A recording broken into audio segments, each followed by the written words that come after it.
I haven't got any notes, but I have prepared myself to talk about water and the environment, the air, all these things. And over the last few days, a lot of what I was going to say has been said by various different people. And I was going to complain about the way the government handles us. And that has already been said. So what have I got to say?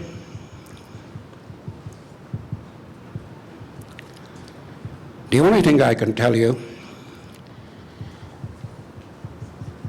I'm glad there is organizations at the local level, national level, international level that is happening. But I will go back to the time we had the first immigrants coming here. The first immigrant was that Columbus guy. He was lost, and he landed in the Caribbean. And the first thing that he took was slaves. He wanted slaves. But he also found gold. He wrote an article in the paper. He says, if you find enough gold, he says, you can buy your way to heaven. Well, the poor guy died a very poor man, a bad alcoholic. They didn't want to send him back here. They kept him somewhere in the Spanish mountains out there, and that's where he died. But, however, there was a lot of indigenous people them days, but they were hunted down with a rifle, with a gun, bow and arrows, and disease. So we were great numbers, and the numbers kept dwindling down. Then, when they started coming, first in the States, there was a man that was well thought of that prepared these people was wearing black coats and a cross. Savior, I'm going to save the world. Well, them people came with a forked tongue. Sure, they might have been speaking a good Bible, good message that they were bringing, but they spoiled a lot of our people, hurt a lot of our people. But they instilled fear. Fear for this, fear for that. Then came the treaties. We made lots of promises here in Saskatchewan, in Canada, and the United States. They were to protect the water, the air, the environment, and the Mother Earth. But, like the man says, we are givers, and these people are takers. And then today now we're attacked again globally. Our water resource, a precious sacred thing of life, water. Our neighbor to the south, getting dried up. In one sense, their drinking water, they haven't got any. But the hurricane is bringing in some. Lots of it. And then people are running away, fear. Well, that's what the government has done to us, fear. I sympathize with the lady from Six Nations. What she related to you is what Yellow Quill went through, is what Saddle Lake's going through. We highly respect, or in a way, some people respect officials. To me, they're just bureaucrats. No better, no higher than I am. But they have control, legislative control, that suppress us. Suppression and deny. They see the problem. They're only human. They see it. But according to policy, they don't. They look the other way. And as rich as Alberta in Canada is, it's a wealthy country. A lot of people come to this country seeking new life, to make money, to make a better living than what they have in wherever they came from. Canada was blessed as it started out to be the North American, British North American. It was the northern continent. It was clean when we were the first ones here. Our water, our air, our food, everything was supplied here. It was very clean. Today, sad to say, that the government are doing a fair job for their corporate friends. Corporations now control the world, not the governments. The governments jump whatever the corporations tell them to do.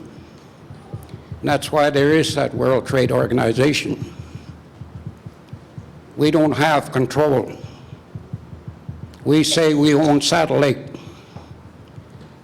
Klein tells us, government leader tells us, that's my water. You've got no control over it. Well, this is what they're telling all peoples. We have no control over our resources, our lands, our traditional lands.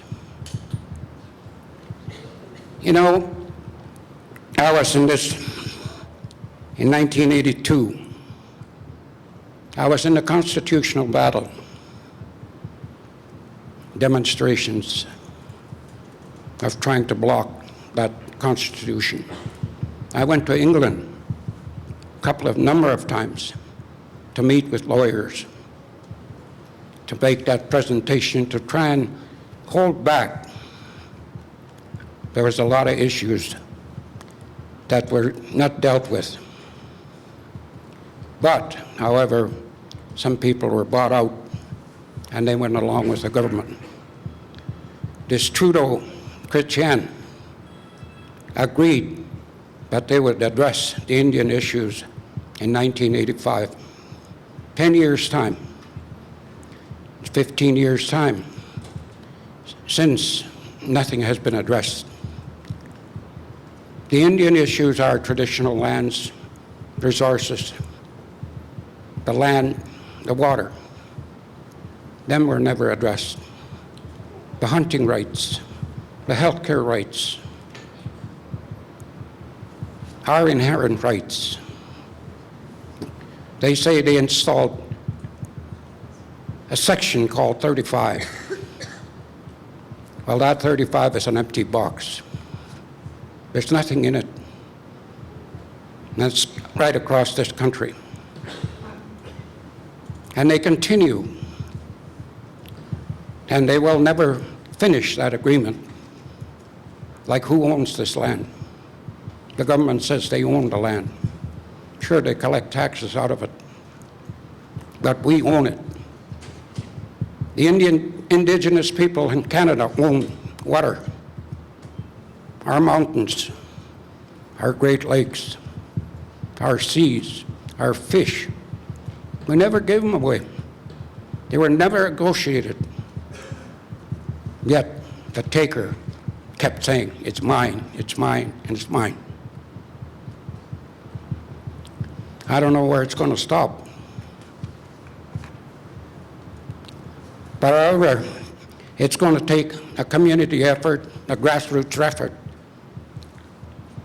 networking, that's what they call it, associating with other people with the same basic concern that we have. We have to make our voices heard. I'm glad what the message that Tom brought. The first time I met him, I'm very impressed. I'm very impressed with what he's doing. I also know Willie Littlechild. He's our lone representative in the United Nations. I met him last year when I was in Prague, and he was dealing with in Geneva. And one thing he told me, he says, Howard, you know, he says, I have a problem. I said, what is it? He says, I'm the only indigenous person in this panel. And he says, every time that I want to talk about something, the United States representative jumps up, Canada likewise, the British likewise. Oh, they say it's a domestic problem. We'll deal with it at the local level. And he says, I keep talking, making the world understand that there is serious problems in this country. You know, I often wonder, as I travel a lot, I encourage my young grandchildren, other children, grandchildren, great-grandchildren to play sports, be active, stay away from alcohol, and learn a healthy way. As I travel through this country, I travel BC, Alberta, Saskatchewan, Manitoba. And sometimes I go down east and west. I look, I observe, and I watch.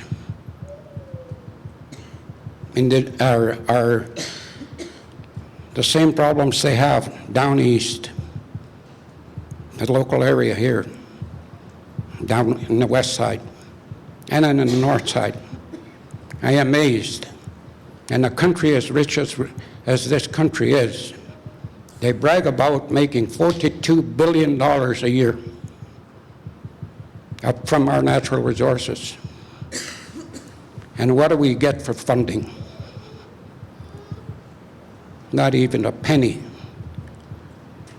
And we got to try and live with that penny to try and operate our infrastructure, our housing, our water, the whole thing. They made a treaty that they're supposed to do that.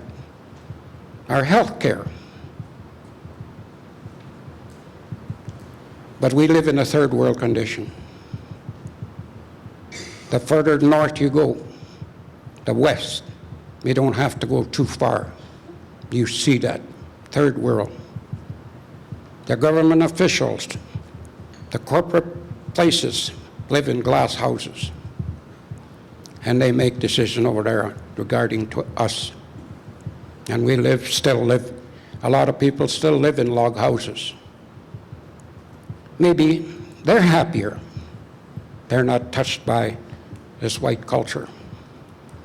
Because one of the things that I found over time is that the white brother in ivory tower out there thinks he knows what's good for us. And then he brings that ideology down to us, and it's completely foreign. But he figures it's like him when he brought the infested blanket.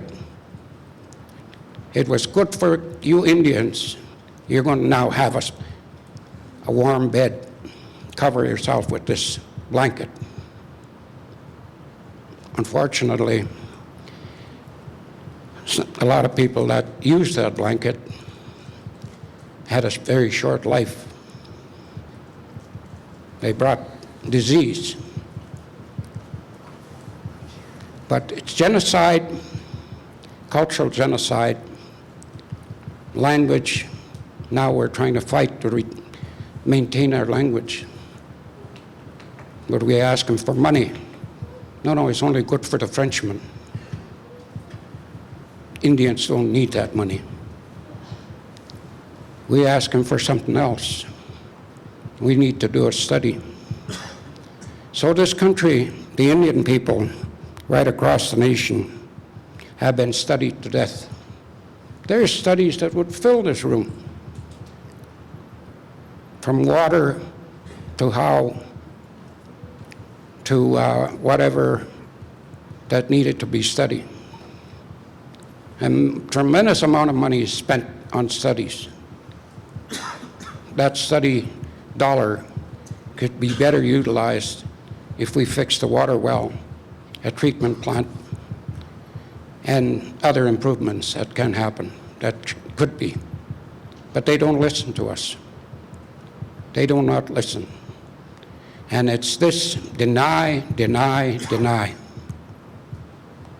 These federal officials, and there are 35,000 of them, they call them officials. They're in a snake pit. They don't know what the hell's coming and going. But the legislation oppresses us. It's an oppressive colony, and we still remain. We haven't improved anything over the last, since the white man came here. And whenever they're going to break that Indian Act, I don't know what is. But that's their hammer. That is their hammer to step on our heads and keep us down. We can talk about water issues, health issues, all kinds of issues that is relevant to healthy life. The right to life, right to sacredness of our water, our environment. But they don't want to hear us unless there is a crisis. Like Walkerton, they didn't blame the government officials. They blamed the operator. Poor guy. Poor man. They say it was his fault. No, it wasn't. It was the government. North Battleford here. They blamed the water. The poor beaver disease. Well, you know, being a welder, like I said, mentioned, I'm a welder. I know piping systems. And I know quite a bit. My knowledge is very broad. I cannot see where you're going to draw water right here and shoot sewage over here, and that thing is coming down. I think a smart man, just a common sense person, would say, let's take the water from over there and shoot this sludge over here. Then he would have a better idea, a good idea. Then it wouldn't have been a problem. Anyhow, them are just a few examples. And here I'd like to congratulate Yellow Quillen's band, the chief, for bringing us together here, supplying us with good quality water, and had one person would make such a big difference. He is committed to do something for his people, 1,000 people. Man, he stands out tall for me, that man. Very proud of him. Anyway, we've been working hard too from Saddle Lake in the last 10 years. We have technicians. We have studies done. We go to the department. I've been with the water committee here for the last 3 years. Countless meetings that fill a big file that we've gone through with engineering, with consultants, with studies, with different officials,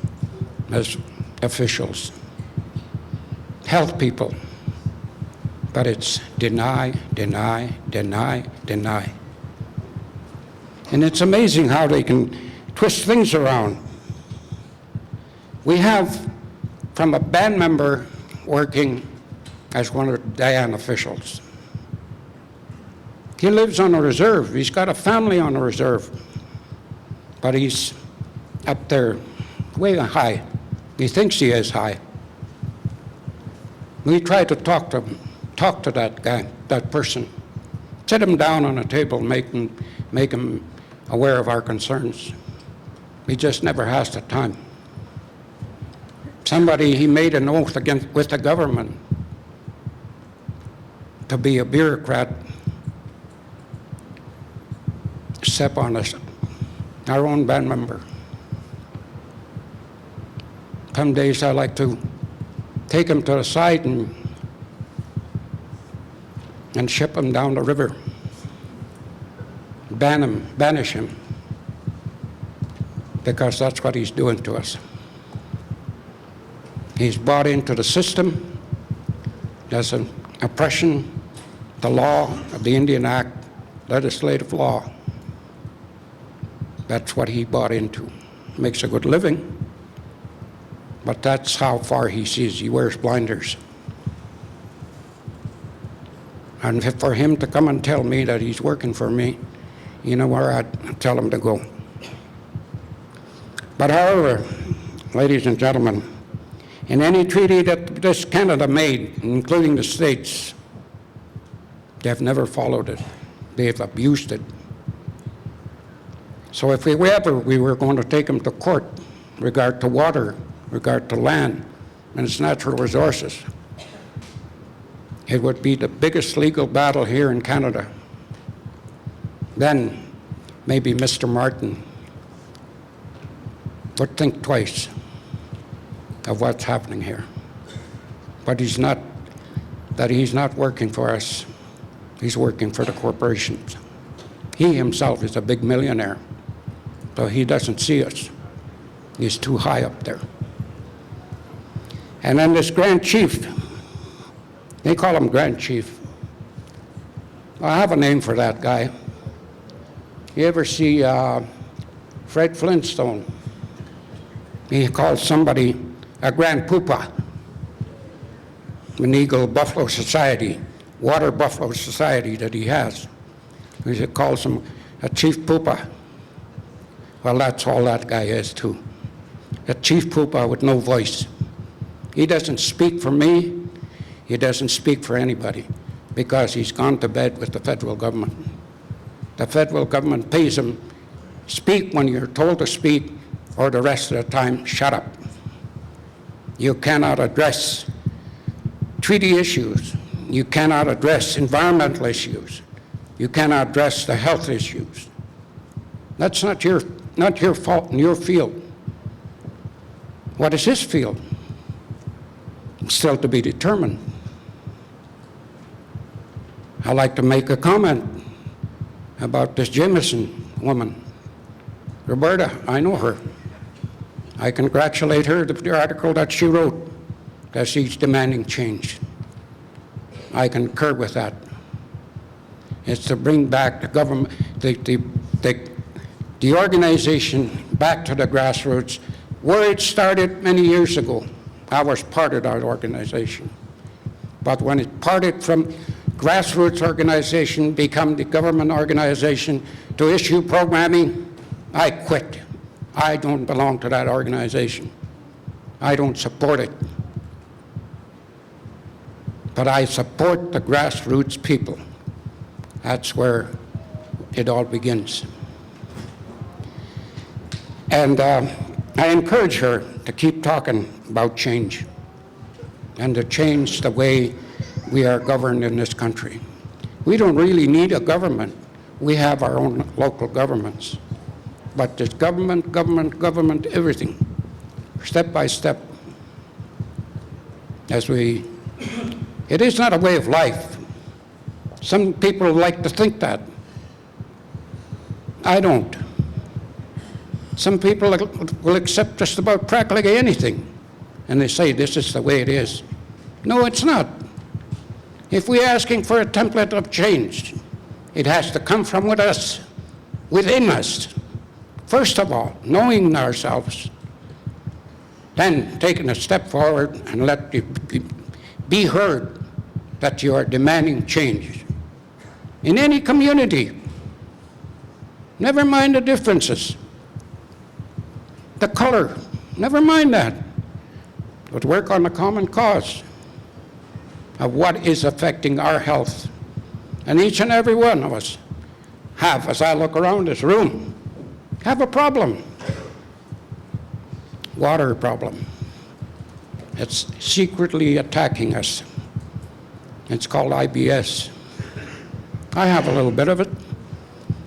I have the stomach that I'd like to get rid of, take down. But I see more people have a bigger pot than I have. That is a problem. That comes from water. But you know, I would try and end it this way. Maybe people think that an old fogey here just spouting off. And I'm not just an old fogey that's spouting off. I understand the case. I understand where direction, and it needs to be associated with the whole country and speak about water, environment, and I encourage that. Whenever I'm going home, I'm going to talk with my elder group, make contact with the youth. We need to educate our youth, our women, our people.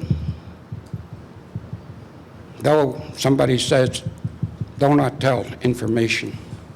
Well, that's what we're short of, is information. Let's try and address it in that way. But one person from there, like that little bug that Tony is going to talk about, that little thing regenerates every 20 minutes. From one, before you know it, it gets out of proportion. So we need to spread, like wildfire, this message across this country. There is indeed a water crisis. We cannot put it out unless we all work together and ask for clean drinking water. Where I was going to say, you know, I go to Edmonton, Canada Place. I see a bunch of people running around or waddling around that building. I don't know just how many there is in there. They all work for the federal government. And talk about a problem. These people sit down all day, eat good food, drink lots of pop, lots of beer. I see these people coming down the escalator. Well, there's no room in the escalator for some of them people, how wide they are. You talk about why Indian having problem with weight. I look at the other side. Some of them are 300 to 400 pounds. How can you imagine the amount of frame like that to try and cover it in the first place and to maintain it? You talk about a health problem. They also have a health problem, but they don't know it. They feel happy that they are big and fat. That's not the way to live. Fit, trim, exercise is the way to live. And good, clean drinking water cleans the mind, the body, and the spirit. So with that, ladies and gentlemen, that's the message that I have. When I go back, I'm going to go in a sweat, and I'm going to pray, make my offerings, give my thanks for being here and meeting so many wonderful people. I promise you that. But I'll be alone. I want to speak. Thank you.